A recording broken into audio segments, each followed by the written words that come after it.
Hey, welcome to the Redmen TV. Bournemouth 0, Liverpool 2. Mohamed Salah, that beautiful man right there, the Egyptian king with both goals. The first from the penalty spot, the second a wonderful curled effort into the top corner to effectively seal the game. Brilliant, absolutely brilliant again. The clutch king comes up good, as he has done time and time again. 21 goals in the Premier League this season. It is the 1st of February. It's the 1st of February. People have won the Golden Boot in the Premier League on less goals. I'm pretty certain Michael Owen shared it with Dion Dublin on less than 21. My point is, once again, it's February. It's ridiculous that he's at this sort of level, but we are benefiting from it. It was a tough game. It was a very, very tough game, and Liverpool made some big decisions. Arne Slot made some big calls with his selection against Eindhoven. It couldn't have gone better in the grand scheme of this week. Liverpool ended up top in the Champions League anyway, and Liverpool had enough in the tank to really go and fight in a massive game against Bournemouth and get the result that ultimately they deserved on the balance of play, but it was not without needing that fight because Bournemouth were very, very good. Semenyo is terrific, and he caused us problems. He caused Trent problems. Trent goes off injured. Bradley comes on. I think Bradley had quite a good game, but he still caused him problems. Gets to the byline. His pace is direct running. Fabulous footballer, and they've got loads of them, haven't they? You know, that will run all day for you, but not just like some just robotic idiots. They've got some great class and great quality on display as well. So yeah, I thought that Bournemouth were a good match for Liverpool. We were away from home, in their ground. They've got a good record. They've beaten some big teams.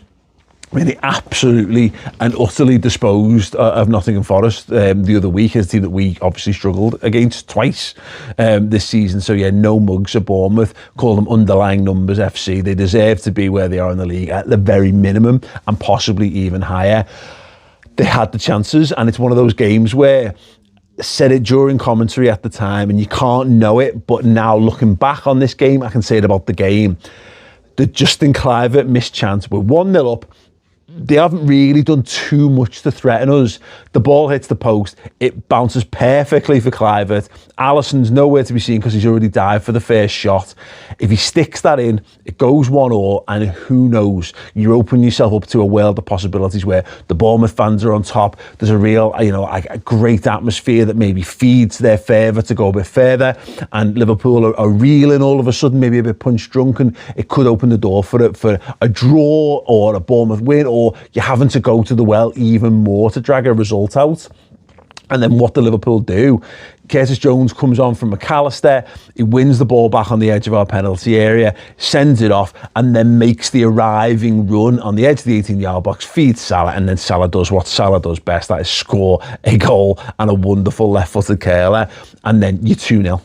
And then that's it. There's the cushion that you needed. Now, Bournemouth didn't stop, and again, goes back to it. Having those energy reserves to go to really benefited us, because obviously the injury to Trent and maybe having to make a tactical substitution to take McAllister off because he was on a yellow card meant that we didn't quite get the subs in all of our own way. So someone like Szoboszlai probably had to run longer and harder than maybe we would have liked. But I thought that if you'd had to go harder against Eindhoven, I would not have liked to have played that game, having done a big, important 90 away in the Champions League. And it will be interesting to see what impact that has on Arsenal and Man City for this game coming up tomorrow, which is now the next most pivotal game in how the title race is going to go, because they've really had to run the bollocks off to make sure that they book their place in the knockout rounds and beyond of the Champions League. So yeah, I'm so proud of Liverpool today. The way they handled things, I thought Van Dijk was magnificent. Alisson Becker has had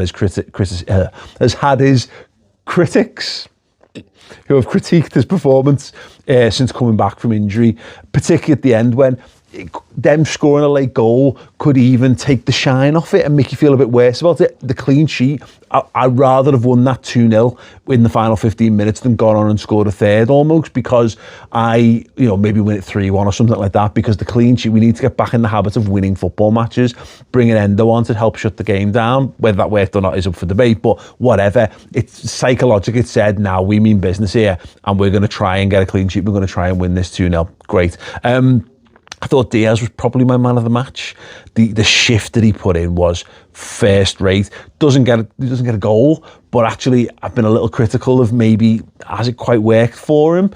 Yeah. He was central to how we played and how we got up the pitch. Szoboszlai, an off game in terms of some of his on the ball stuff, but back to being in the right place at the right time, putting a huge shift in for the team. A couple of times his touch let him down when we maybe could have gone in more, or maybe could have had more goals. But actually, I just love the way that they made our team function today. Very, very good indeed. Quiet one for Cody, but he'll have better games in other games. So I thought it was probably one of Andy Robertson's best games of the season as well at left back, defensively and covering us as well. So yeah, very, very good. And off the bench, really good performance from Curtis Jones. He'll need that. We'll need him in the games that are coming. And some big decisions. Darwin Núñez, again, doing very Darwin Núñez things. We needed someone to be a physical presence and continue to rough them up.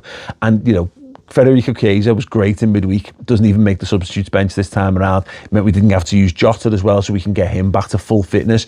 We've got a League Cup semi-final to worry about. We've got an FA Cup fourth round game to come. We've got a Merseyside derby somewhere looming on the horizon is Man City as well.